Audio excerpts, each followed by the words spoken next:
Hello and welcome to Prospects to Pros, sponsored by Invesco QQQ, the official ETF of the NCAA. I'm your host, Nate Tice.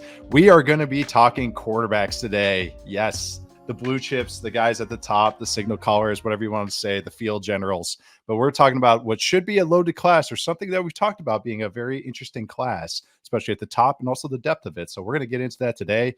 To help me do that, as always, is my guy, Dane Brugler. How you doing today, Dane? I'm good. This is going to be a fun conversation, and a very nuanced conversation, because it has to be when you talk about quarterbacks, right? Before we do, though, what can we at least spend like 2 minutes on Marvin Harrison Jr.? I mean, how good he was on Saturday. Slot Marv. Like, breaking news, like, he's really good. It's Yeah. yeah. Well, that's the thing is he played a lot in the boundary last year, and so this year there was more of an effort that, okay, we're going to get him in the slot, we're going to get him to the field, play across the formation. And number 4, Kalen King, moved around with him a lot, and Marvin had no problem getting open. It was a really special performance. It's the type of thing that, you point to and say, okay, yep, what we've been talking about, why he's a top 3 pick in this draft, this is why. It was that type of performance. Going back, and I posted the all 22 of the matchups between Kalen King and Marvin Harrison Jr., and no offense to Kyle McCord, but some of those throws should not have been completed. But it's Marvin Harrison. He's an easy button, and so it's so much fun watching him play. He's a different cat, and it really does make it an enjoyable watch when you're studying a guy like that. It's fun too, because there's sometimes where these receivers are producing, and it's just, like a go ball, like a wide open post, and okay, there's 70 yards there, and then it's like 2 other catches, and then you look and like someone's like, wow, 4 catches for $115 and a touchdown. They had a great day, and then you watch and you're like, kinda, like, it was like a couple check downs and all. Harrison's is just everything, slot routes, nuanced routes, routes where he's winning with power, routes where he's winning or catching the ball outside his catching range, like just totally outside of it. It's like you said, I'm glad he wrote there's a slant ball that you posted, and it was like, yeah, it should have been incomplete, but it was not only the touchdown completion. I think it might have been a touchdown. I was going to say first down, so it must have been a touchdown. I remember just being a positive play, but again, he's going against like a good corner.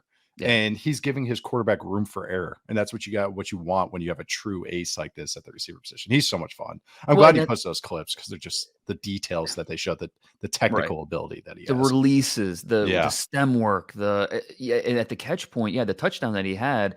I mean, how many receivers either drop that ball or stop their momentum to make sure they secure it? He just naturally, comfortably snatches it behind his ear and is able to get in. I mean, it really was an important performance for his evaluation to just kind of show, okay, yep, this is what we're talking about. Yep. And I think, to your point, there weren't any of those big deep balls in this game where he's just running by everybody. No one got a hand on him, anything like that. It was all, I mean, there were mini explosive plays. So it was, a lot of fun to watch, and it'll be fun to see how he finishes, as they lead up to that Michigan game.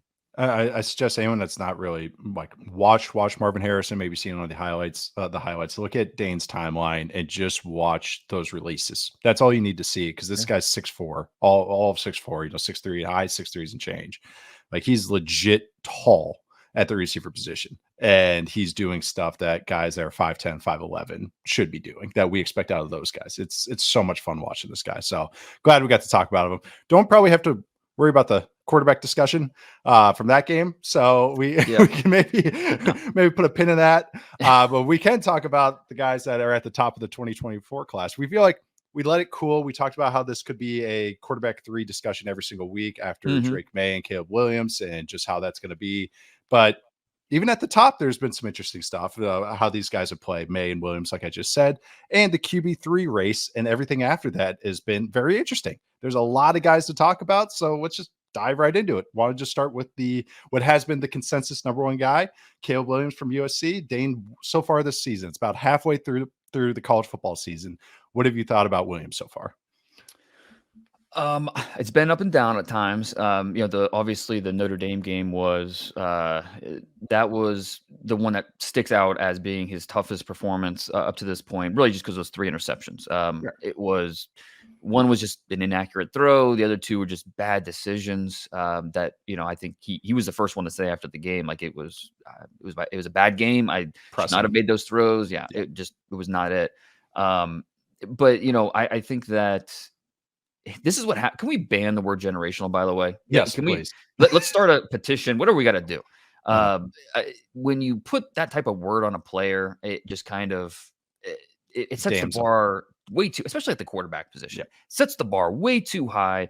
Quarterbacks are up and down. It's going to happen. Don't if you think like Caleb Williams is not going to be a top pick anymore because of the last couple of games.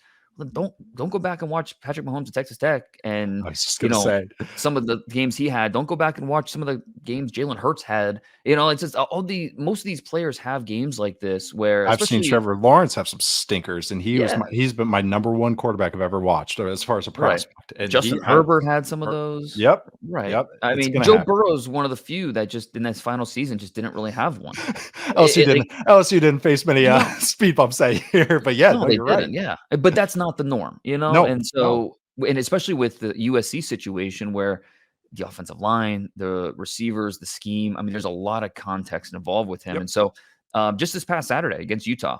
So here, how's this for context? Against Florida in the opener, Utah rushed 5 or 6 rushers, so they blitzed 48% of the quarterback's dropbacks. Okay, so almost half of the dropbacks they were blitzing. Against USC on Saturday, Utah rushed 5 or more rushers, 11% of Caleb's dropbacks. They don't have to against that USC offensive line. They were routinely getting home with 4, so they knew they didn't have to blitz, and they were fine dropping 7 or 8 in the coverage, and that's just a hard way to live if you're a quarterback. And like I said, Caleb's catching a lot of heat just because of the up and down play, and some of that is very much deserved, and it's 100% fair that we're talking about it. But I think it's also, part of the context is the offensive line's not helping him. The receivers are not running the proper depth. They're not getting open. And a perfect example of this is there's a play in the second half against Utah, 3rd and 4. I think they're right around midfield, 50-yard line. The play is designed for a quick throw to Branch in the slot, who is just going to run to the sticks, sit down, boom, move the chains. He runs 3 yards. Okay. So he doesn't run to the sticks. And because of just the way and this is a freshman making a freshman mistake. Yeah. Caleb looks at him, kind of makes a little pump, and he doesn't throw it because he knows that it's not there, and there's a defender driving on him. Like it's not going to be a first down. So Williams pulls it back, and by the time he does, the left tackle's already in his lap, and so he's got to do a little dance, get out. He goes to the sideline and finds a streaking receiver towards the sideline, makes an incredible throw, and it's a first down. And so plays like this, he's going to get killed because he didn't sit in the pocket and go through his reads, but the receiver. I mean, he made the right decision. The receiver did not run the proper depth.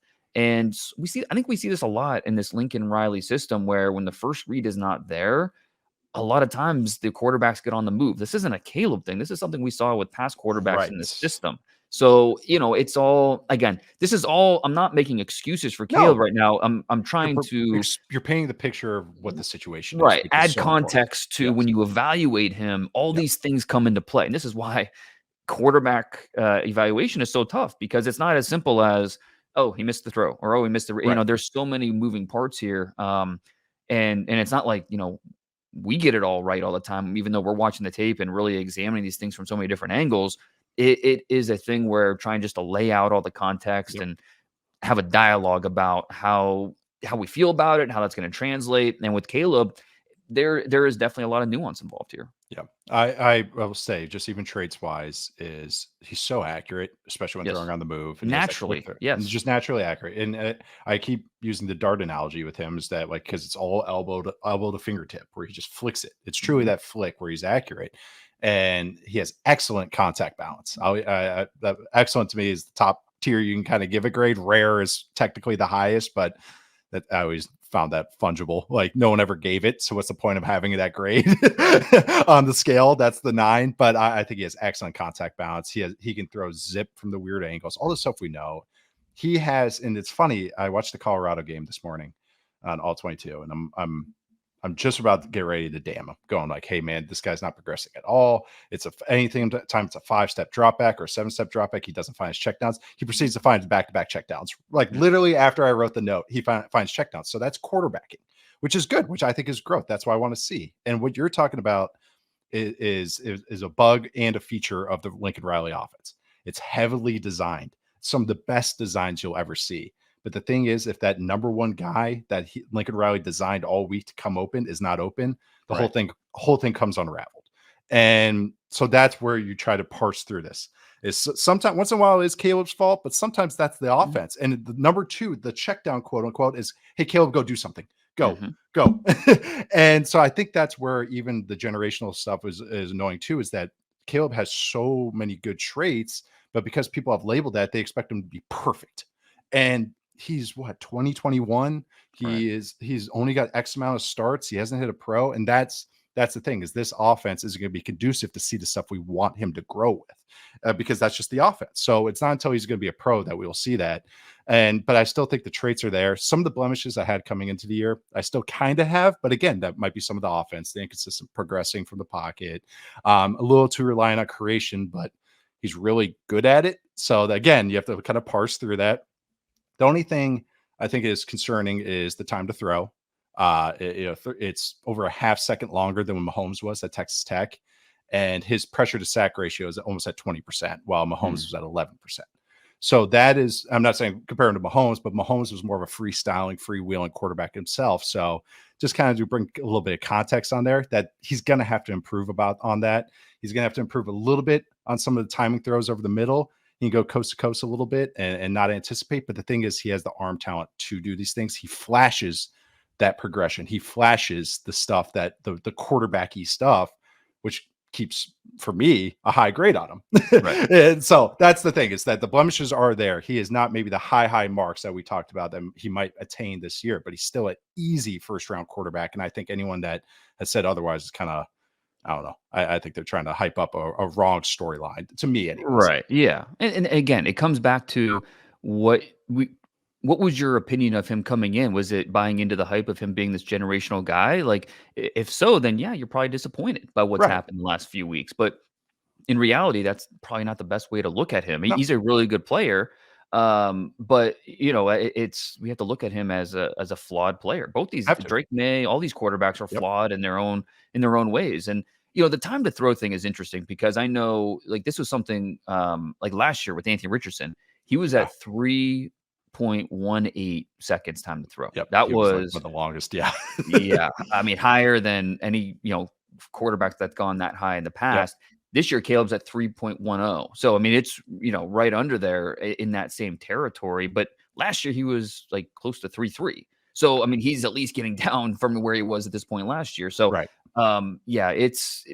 it is something that is another thing that when you have a mobile quarterback like this that is able to create, you don't want to lean on that. But, I think he has shown that he can make plays from the pocket. He has shown that he can either make that quick throw or, like you were saying, work through some of his reads, work the check down, work off that back foot, throw a laser, because he has really good arm strength and he's really accurate and he throws really well on the move. I think that he does have instincts, when as just a playmaker. And so that certainly helps him bail him out. But you know what? It'll be interesting now against Oregon, against Washington. I mean, USC still has a lot of work to do to be finish with a 9-3 type of record. They've got some landmines coming up here with some pretty good Pac-12 teams. So we're still learning with Caleb Williams. This conversation is far from done. Absolutely. And he seems a very aware kid. Like, he does. Like, I've really liked some of the answers he's had in interviews. Like, you even brought up with the Notre Dame stuff, but I've really liked it. And that's all I can glean from and, kind of have takeaways from.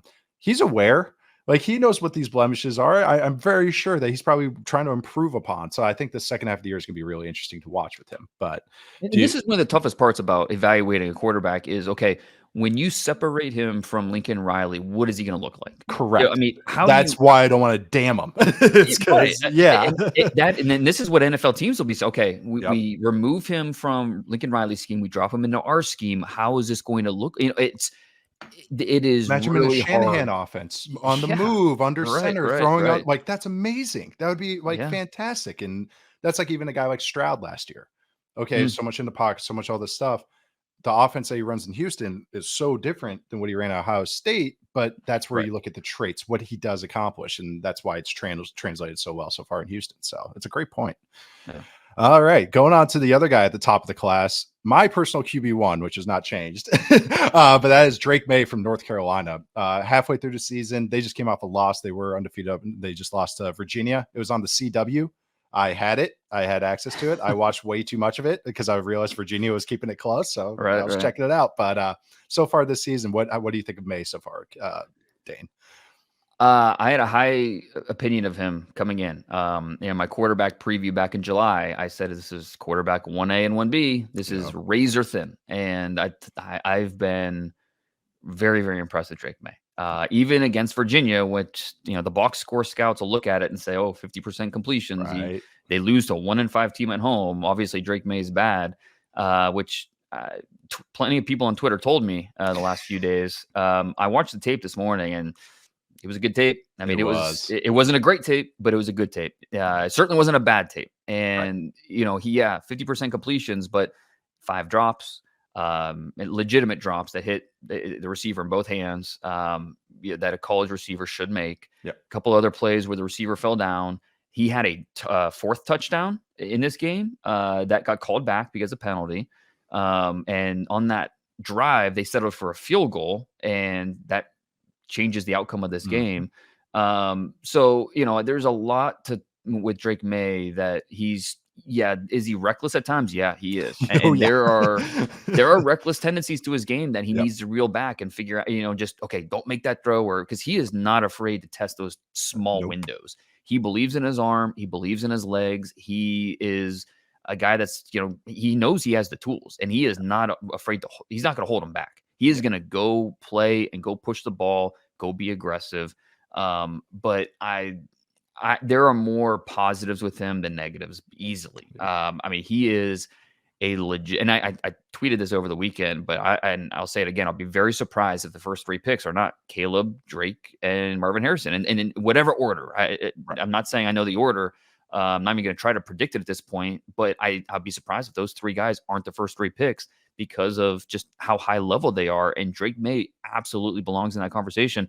I mean, I'm not even interested in the Caleb versus Drake debates that people are going to have, because I'm just, both are really good. They're the same tier. Yeah, right. If you're not going to get one, you feel fine with the next guy you're getting. So again, I think a lot of people are going to look at that Virginia game and just first of all, most of them didn't watch it because, again, it was on the CW. Most sports fans have no idea CW, if they even have it, or what channel it is. But they just look at the box score and say, "Oh, obviously he had a bad game." When in reality, that ain't it. It's just, he had a really good game that showed off all of his talent, all of his skills, and it'd be fun watching him the rest of the way. I agree. And he also was. Both of these guys and a lot of the parts are carrying the team down in, down out. It's like you'll see that North Carolina will have a great run game, and it's because the defenses are terrified of Maye, and because they would do some RPOs, he makes good decisions with that. Same with Caleb. There's times where it's like he's the only one churning first downs. There's guys botching routes. I love Maye. I do. Size, athleticism, accuracy, like you said, willingness to push the ball. I always prefer that as opposed to guys where you're trying to drag it out of him to push the ball, to take the high on the high low. He does it. And sometimes it's like, hey, okay, let's rein it back a little bit. It got him in trouble early in the year. I think he was had a 1-to-1, like 4 touchdowns, 4 interceptions at one point in the year. And that's because when he had the lead, you could see his basketball background because he goes on a heat check. He's like, I'm going to try this out. And it's like, not now. Wait until you're up like 3 scores, not 1 score, Drake. So I do think he has honed that in a little bit. He's reined it in a little, but he does have that part to his game. I think his pocket movement's good.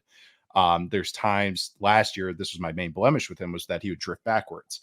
And because he was trying to create a play, I think he's taking he that. bounces on his feet a little Yeah, bit. yep. Yeah, I think he's gotten better. You're right. He has. Yeah, it can throw him off, and he makes up with it with his arm. And I think Mhm. he's tightened it a little bit, which is good. And he's led comebacks. So I really like him. Yeah. Yeah, And Tez obviously. Walker now being in the fold, What's that up? changes things That because first he is touchdown against Virginia, those two, I tweeted it. Oh my God. yeah, a That's beautiful an throw. NFL play. Yeah, yeah. Yeah, absolutely. The speed streaking down. I mean, Yep. was he in the slot? Yeah. Yeah. Yeah, and he just streaked down in Right the at the zipper seam. there and yeah, The and hit him. It zipper, was yeah. perfect. Yeah. I It mean, it was was a great. great throw, great route. Great route, everything. Tez It Walker kind of changes things because he is a legitimate NFL receiver, I and was wondering what having you thought him about him. now, oh yeah, I mean the way he tracks the ball, the Yeah. speed that he brings, the way he can accelerate. Yeah, I mean he went to North Carolina because he knew, okay, I've got a quarterback, I've got a Mhm. chance to really explode now. I mean, I know he's from the area too, but he's just another guy to include in this wide receiver conversation because yeah, I think he's legit. I'll say this. I think this will kind of be my way to wrap up kind of the May and Williams discussion for me, is that both of these guys too are tough as hell. They are. And They that are. the teammates feed off it. May got smoked in this game. And I thought he was gonna be knocked out. And he bounced up and he was like talking to the ref. I was like, that I always laugh at Josh Allen sometimes because Josh Allen will take the most brutal hits and he'll get up and he's like laughing and talking to everybody. Right. But same with Caleb. There was a game he scores a touchdown at the goal line, and it's like a QB sneak, and he gets stuffed. But then Caleb Mm, drives his legs and runs over the defender to score a touchdown. And it's like right. that. You want teammates feed off that when they just see your quarterback is doing that dirty work and doing that grunt stuff and doing that hard nose stuff. Oh yeah, they love it. So I just wanted to kind of leave it with that. That both these guys are tough football players. People laugh at me for maybe some. I know some people laugh at me for my older brother theory, but I absolutely 100% believe this is a thing. When you have older brothers, you grow Yep. up playing sports with older brothers.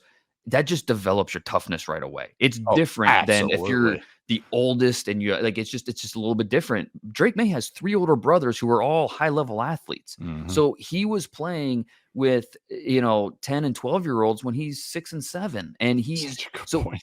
that elevates you at a young age where you're always playing ahead. You're always, you're developing that toughness more. You're developing Yep. your coordination more. You're getting stronger quicker than other kids your age.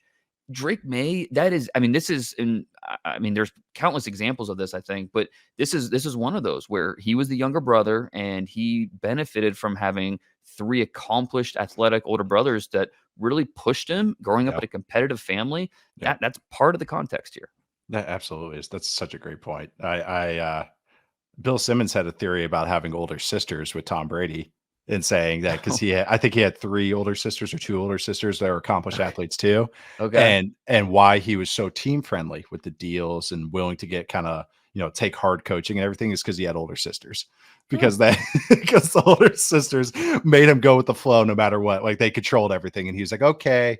That's so Interesting. fine. Yeah, I know. So that's one that's always stuck with me as someone that had an older sister that was Right. Right. definitely an alpha personality. Yeah, that I always say my sister is. I had an older sister and an older brother at the same time because she was Right. she was Right. competitive and tough at the same time. So, yeah, that's a great point though. I love that. So this is we said originally that the QB3 discussion would almost be a weekly discussion. I feel like it could be, but we put it on pause for a few weeks. So let's simmer, let it marinate. I'm curious now, especially after your preseason QB3 has had some nice performances. How do you feel about the QB3 discussion? If right here, right about Halloween time, just before, who would be your QB3 if you were to put your big board out right now, Dane? I'm sticking with my QB3 from the preseason. That's JJ McCarthy from Michigan. And his eval feels incomplete, right? Because he hasn't necessarily been challenged by Mhm. a high level defense at this point. But he's taking care of business. He's done exactly what he's needed to do to beat whoever's on the schedule. So we'll learn more about him in November. Penn State's coming up. Not Yes. only Penn State, but going to Penn State. And then playing Ohio State at home.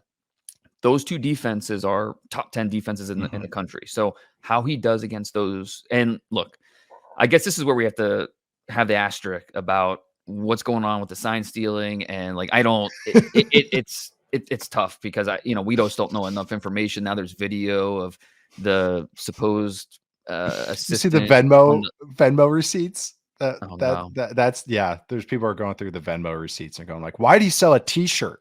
Oh But gosh. oh yeah, I know. I mean, I'm like so glad I'm not it's in college football, man. right.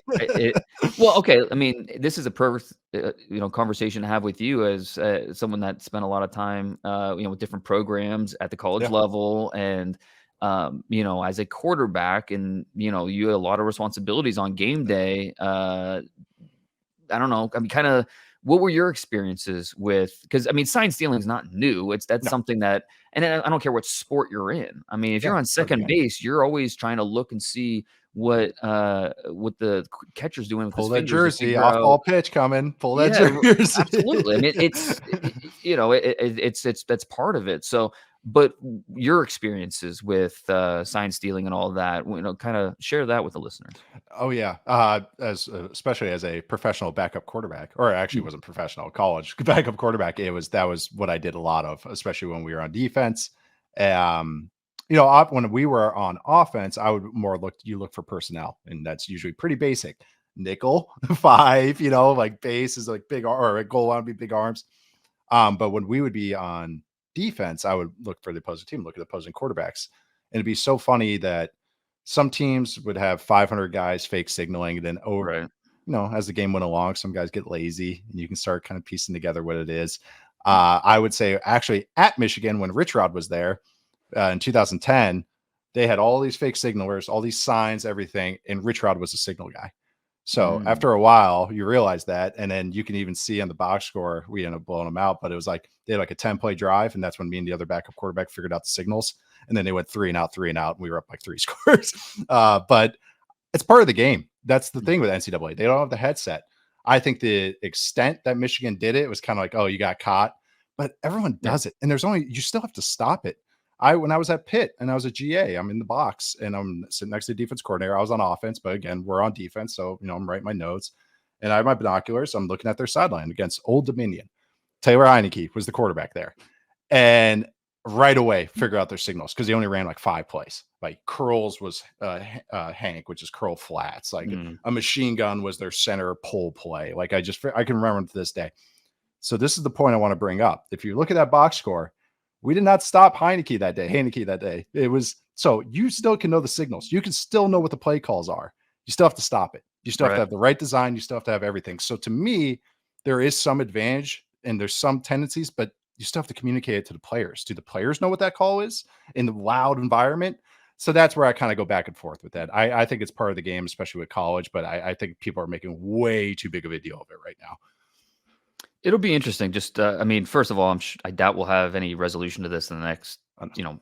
2 months before Michigan would potentially play for a playoff spot or national title.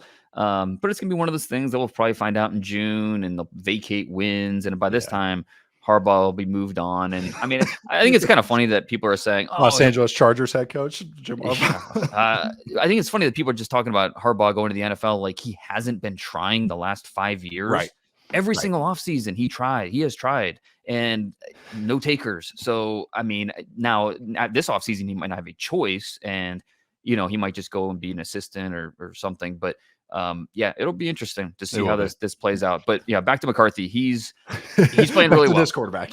Yeah. I mean, look, I get the concerns now. People, like, you can't tweet about JJ McCarthy without getting it. So many sarcastic Oh, tweets about him knowing the signs and all that oh stuff. my But God, I know. he's been great. And with today's metrics, there's so many different ways to break down the quarterback position. And there's not one that is fail safe by any means. But something that I always find interesting is a quarterback's percentage of throws that result in a first down or touchdown. Basically, who is being most efficiently productive with Yep. each throw.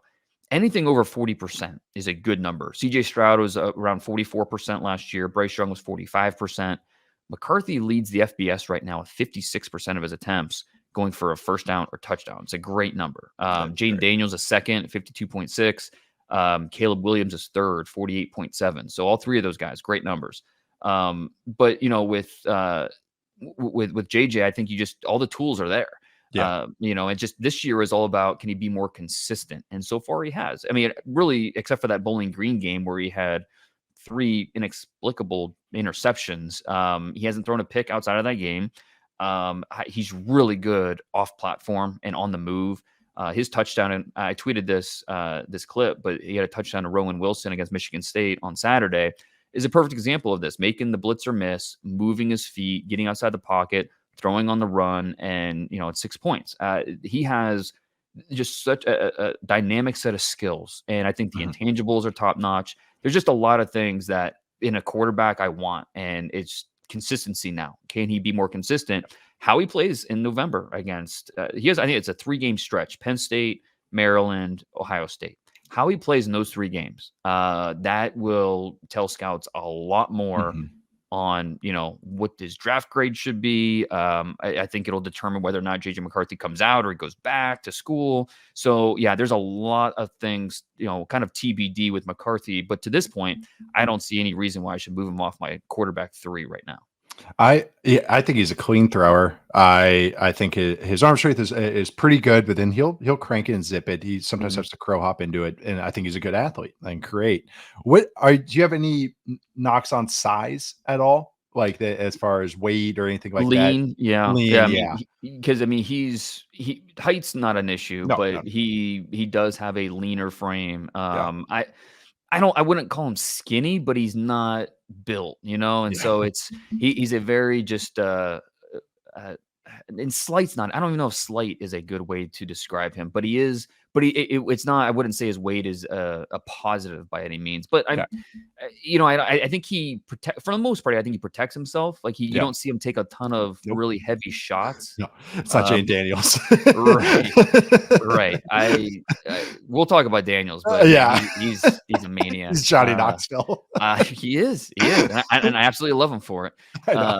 But yeah, McCarthy, that's part of it. And part of it is we've talked about it, the run game. This is a run first team. Yep. And he's not asked to do as much through the air. And so, that 56% that I mentioned with of his attempts being first down or touchdown, part of that could be misleading because some offenses, the pass is part of their run game in terms of those quick throws. So on first down, they're getting 4 yards.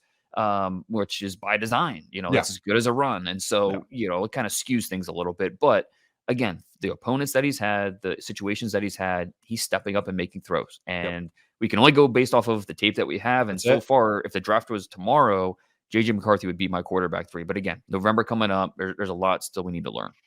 I like him better than I did, I would say, in August. And I still am just not first round the way good? there. No, not first round good. Okay. And that's actually what I was going to say once I talk about my quarterback 3 is that as of right now, November or in October, is I only have 2 guys with a true first round grade. And that's the top 2 guys. All these other guys are more day 2 guys. Yeah. All these other guys are more day 2 guys that can ascend. And that's how I feel about the whole group. So I say with McCarthy, I look still kind of that more late second, early third grade, give or take. I like him way more than I did again a month ago. You had the first down stat. Success rate, which is not just first downs, but nice gains on first and second down. He's over 60%. That leads the country too. I think he is a good operator. I think his eyes are pretty good. I think that he can get accurate. He can get hot and throw underneath and throw guys open again. But I just want to see against better competition, just like all the things that he brought up. So I would say he's improved for me as far as how I look at all these guys, but just hasn't tipped over to the first round yet. Want me to talk about my quarterback 3? I've been waiting. I can't wait for this. I'm shocking myself here. And I hinted at it because I was watching him on TV. I finally got some all 22 copies. I don't ever want to have a definitive take until I watch these guys on tape. And that's Tyler Van Dyke from Miami. And I'm as shocked as everybody else is that name just came out of my mouth. And he's battled an injury this past week, but he's coming back against Virginia. So we'll see how he goes there. I've liked flashes. I've liked glimpses of him over the last couple of years. It just wasn't all consistent. He's a little long and elongated. I don't really see him progress in these offenses. And now this year I see him in a real offense, quote unquote, real offense. And I think he looks great. Has good size, of course. I think he has good arm strength. He's willing to push the ball and against pressure too. Like he's a big game hunter. And so he'll push that ball and doesn't matter if a guy's about to whack him. He's going to launch it. So I always like that. Again, I think he has good accuracy and can get to the underneath stuff a little better than you would think with his kind of longer motion and longer arms. And I think he has improved his footwork and his balance to help him do that. But he does the things I like. He throws guys open downfield, whether they're closely guarded. I would say he's a solid athlete, okay athlete, above average-ish. But I do think he can, get a little bit on a scramble. He's not just a total stiff. Like he's not McKee last year. And I think his progression's improved. He's finding checkdowns. And again, that's being in a real offense. So I think he's just ascending. He's played well this year. I hope he gets back healthy. And yeah, I shocking me because I I was love it. high. Yeah, but he's my quarterback 3 right now. Again, this is more of a second round grade. Mhm. But yeah, I'm buying some stock on Tyler Van Dyke right now because I liked what I've seen through 2 months. I really did like that Texas A&M tape. I thought that It's was good. his best game. I thought I agree with most of what you said. I think toughness isn't a question with him. No. I mean that certainly stood out. I do think he's accurate. Even on the little stuff. Even like upfield slants where you have to hit the Yeah. right shoulder, and he It does that. surprises me because Right. he's not those big guys, and this is as someone that's long. Is I had trouble with that because you're Mhm. so long. It takes you a second. You have to kind of the arm range. He's getting a lot more creative as a thrower and throwing sidearm. Sorry to cut you off, but yeah, no, I'm with you on that. No, and I think that as an athlete, I think he's functional. Yeah, He can do things that you want to see. I think, Shannon Dawson coming in as the OC, I think that's really helped him kind of take a step back. The offensive line has been improved. That makes Mhm. a big difference because, again, it's a confidence thing. When you have guys in front of you that you trust to block, your confidence is better. I do think there are gambling tendencies here with him Yeah, oh yeah. that I think it was the Georgia Tech tape maybe, and that Yep, one that's sticks that out game. as Yep. yeah, and I'd say that's that was his most iffy game was that game. well, and I think part of it is his eyes are a little undisciplined. I mean, he will at times stare down exactly where he needs to go, Yep. and that's part of his maturation as a quarterback. But he is a guy that he's got a lot of talent, and he's technically an underclassman, but and he's a 4th-year junior, so he is a guy that Yep. could potentially be in an all-star game, which would be big for him. If Yeah. he ends up declaring, he would be. He's the type of guy I want to see at the Shrine Game or the That's a Senior great Bowl, point. and just to see how he does in that environment. So yeah, I'm surprised you have him as high as 3, I but dude, I love it because he has played really well this year. He yeah. has definitely based off of what the opinions were over the summer, he's certainly, up ahead of that. Yeah. But yeah, that's great. So I if your team picking in the late first round and you need a quarterback, you'd feel fine rolling the dice on Yeah. him at that point. But I'd be willing to take him in the 20s, as Yeah, far as that half round grade inflation that you kinda do with love it. quarterbacks. So, yeah, I know, dude, 4 days ago, this was not my take, 5 days ago, and then I'm glad I watched all 22 of him because I had an inkling that I'd be higher on him than maybe 2 years ago, I liked him, or Yeah, going into last year's draft. And then last year, it was just no, he was hurt sometimes. It was just up and down. The offense was not good.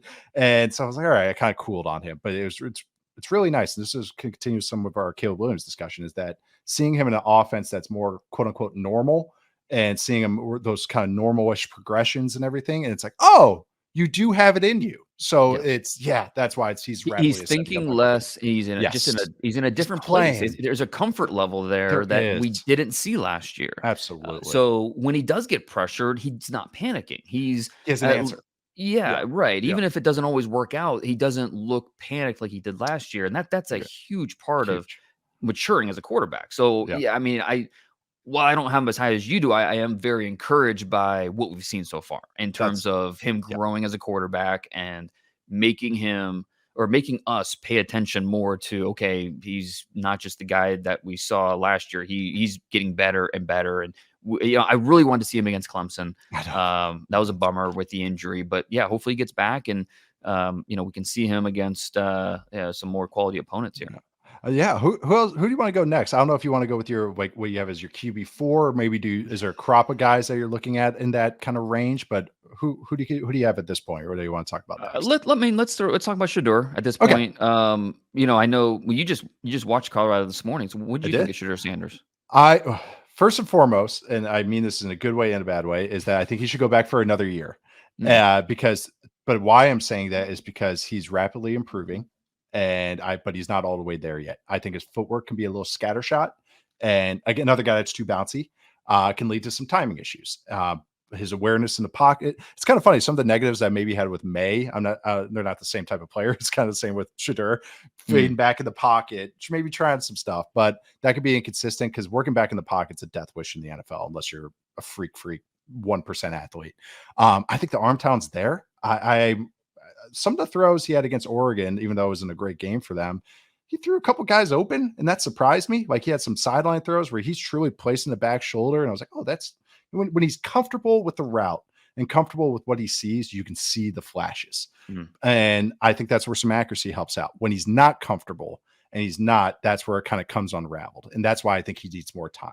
So I look at him as more of a third round type, like late third that can ascend. But I think the tools are there. I liked him better than maybe I thought a couple weeks ago. And I'm glad I'm glad I watched all 22, but I do think he needs more time. Yeah, that's fair. I think, the arm is B+ in terms of velocity. Yep.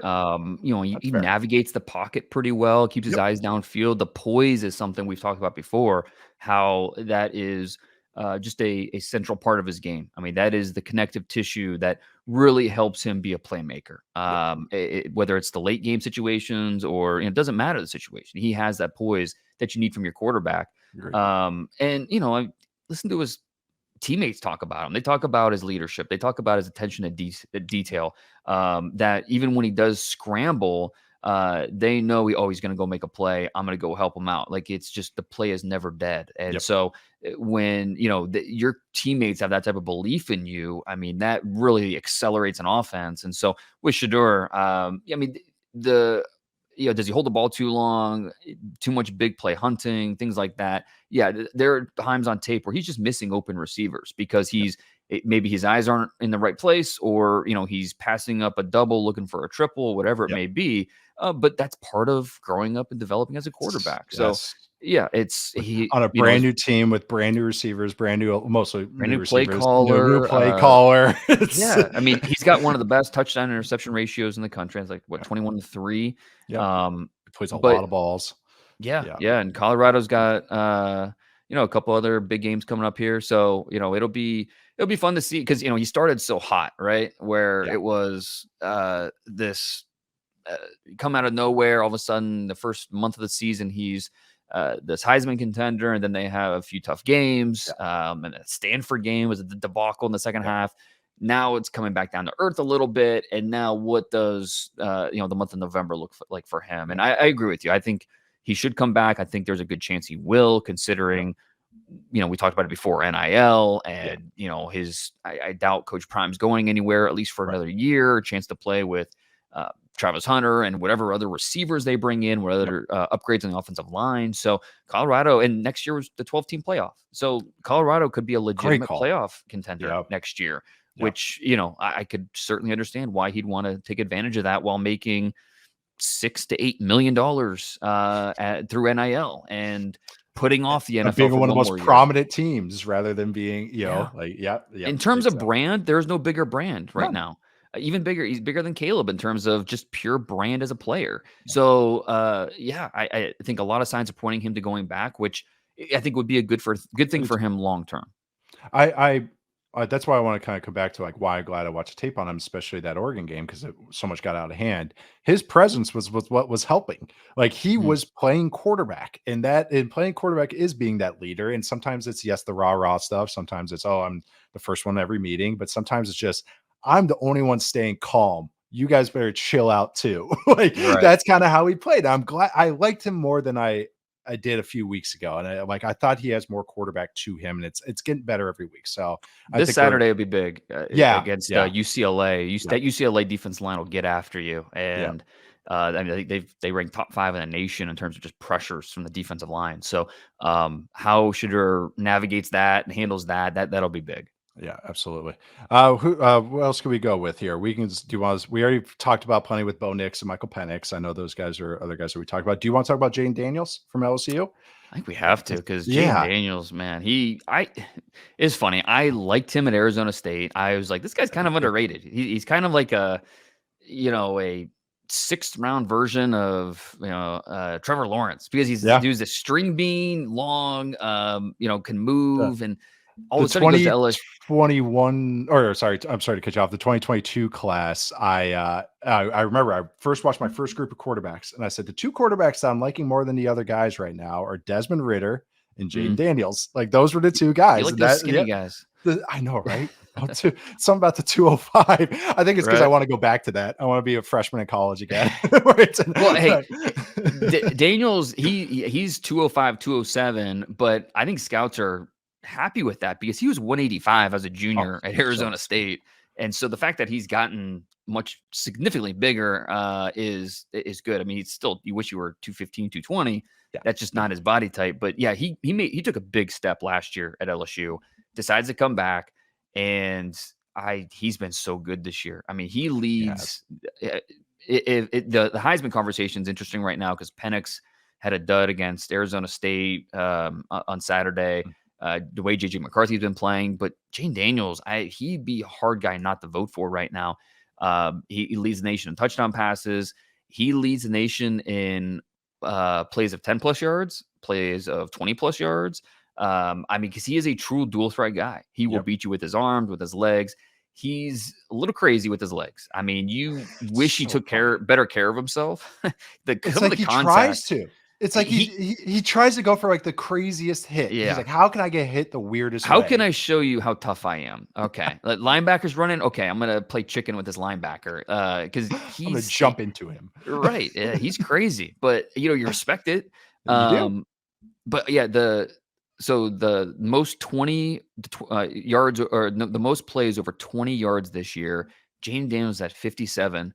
Second is Michael Penix with 42. He has 15 more plays of 20 plus yards this year So do than I watch anybody else in the Washington offense? country. It's crazy. And that part of it is that defense is so bad Yeah. at LSU that they have to keep playing and running up the score and all that. But credit to Daniels because he has gotten better and better from the Yep. pocket, just processing, staying composed, working the whole field. Yep. I've been really, really impressed with Jayden Daniels, and I would not be surprised at all if he is the first senior quarterback drafted. I think that maybe a lot of people would be surprised by that who are Knicks or Penix fans. Yep.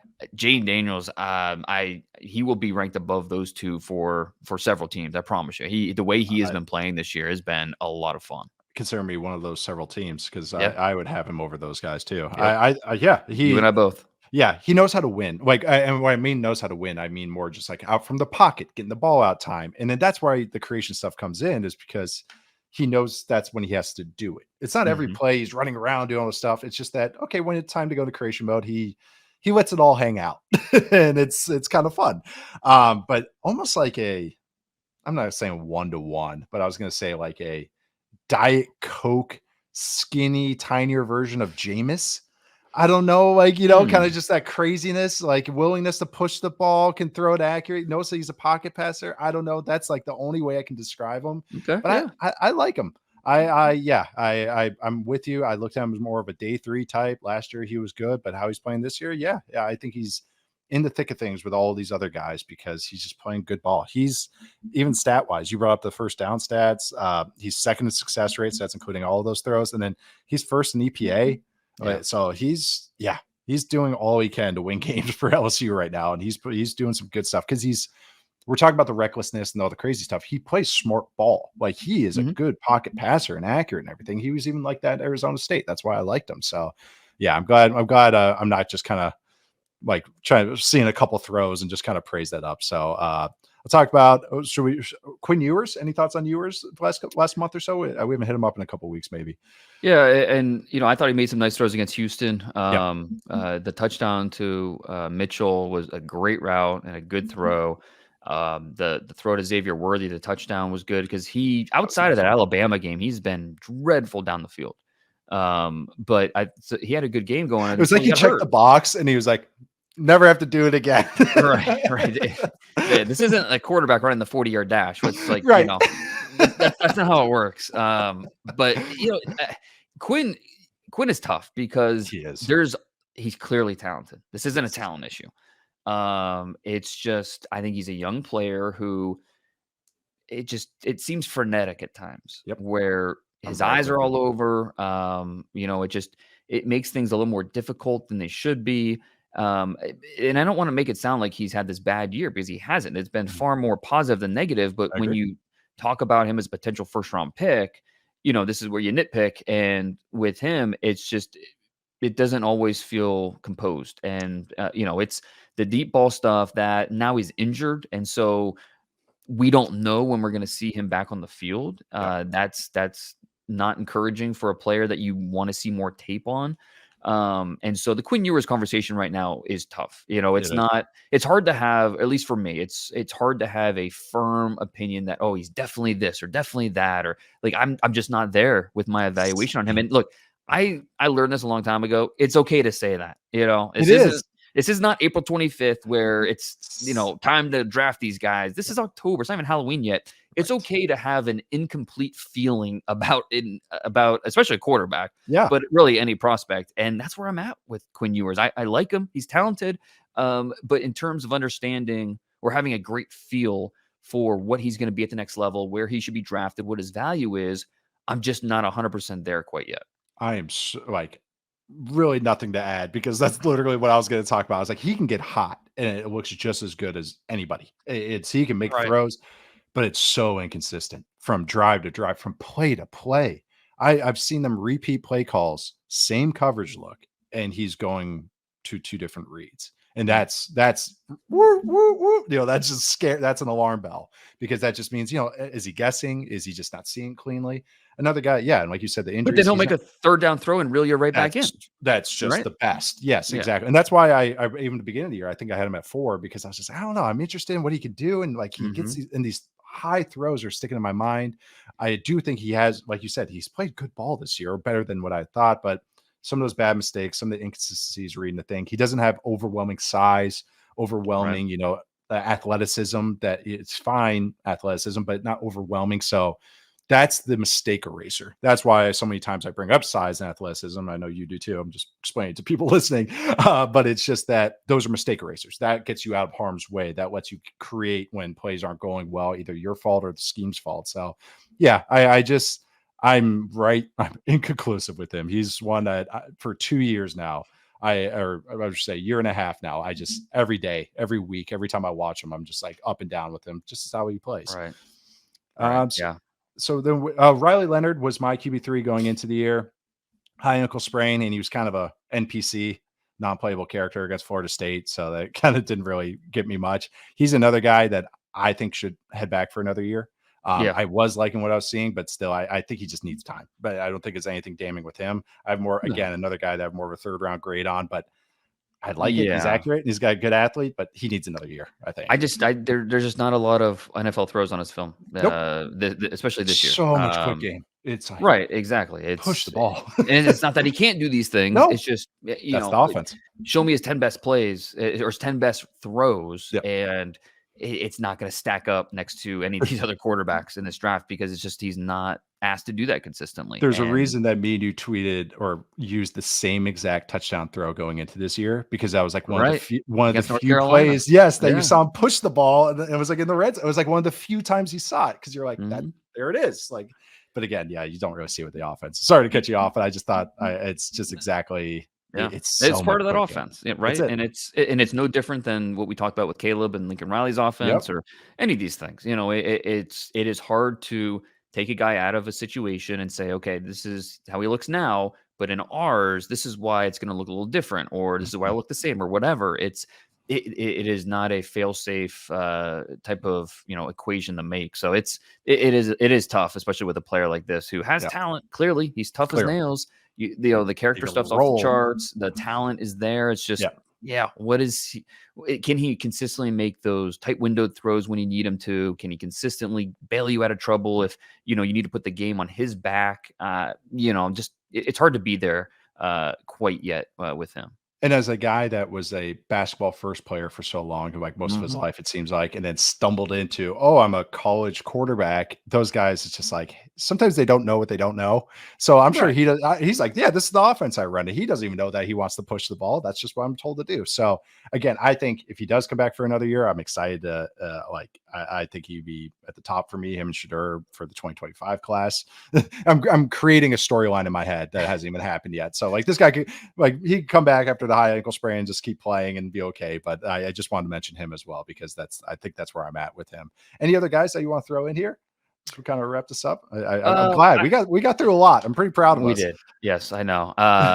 Carson Beck from Georgia Oh has yeah, been really good this year. course we Well, I forgot should say about he's him. been getting better and better and better He's gotten better, yes. for a guy that really didn't have any experience coming into the year.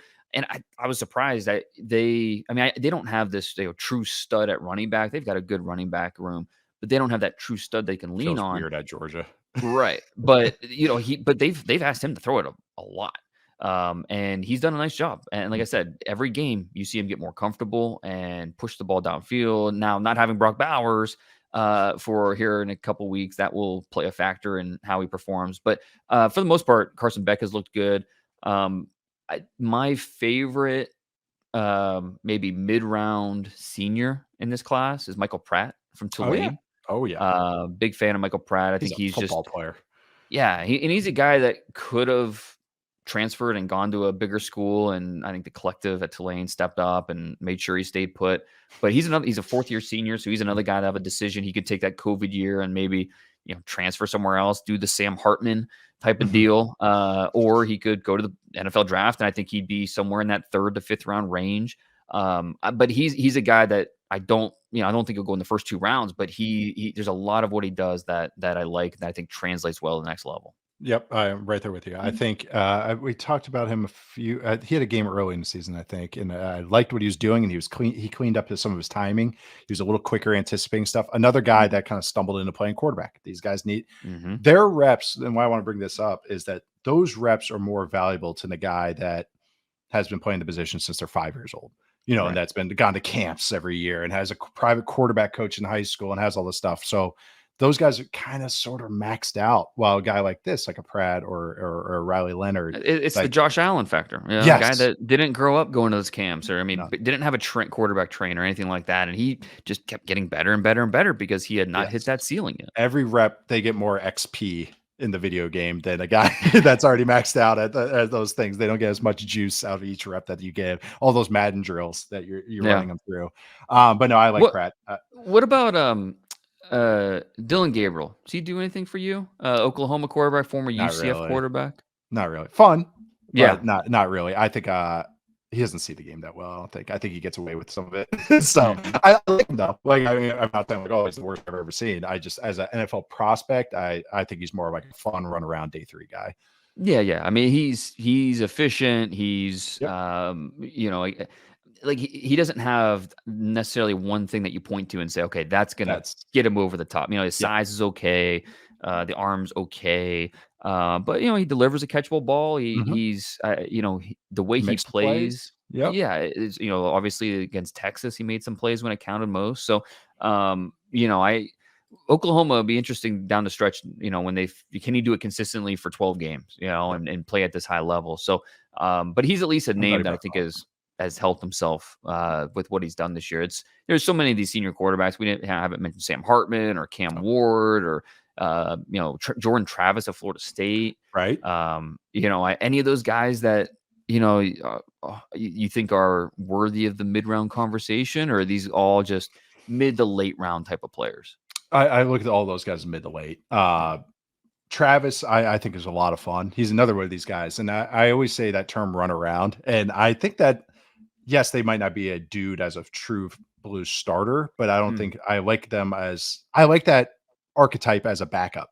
I always say the Heineke type, like the guys that are smart enough to, when stuff's in structure, they can do enough, but then can they have that high variance play to make you, if they have to start 2 games, eke you out a win? Because they run around, they're smart, they're tough, they go in there, they're going to play, they're going to know the playbook. So kind of group those guys all together as day 3 guys. That's kind of my default grading, but that is also where I throw guys like Brock Purdy in, and and I'm like, see how that works out. But it's just kind of that archetype I looked at. We saw Iowa State Brock Purdy last night. Yeah, we did Monday Night Football. So you just never know when that's going to creep up on you. I did Barnwell's show, and he was asking, he's like, "What have you seen? Would you watch him in college?" I was like, "I saw him every day at Shrine Week." And I'm telling you guys, if you saw him at Shrine Week, you would not be saying, like, you'd be like, how did he go to the 7th round? You'd be like, how did someone draft him?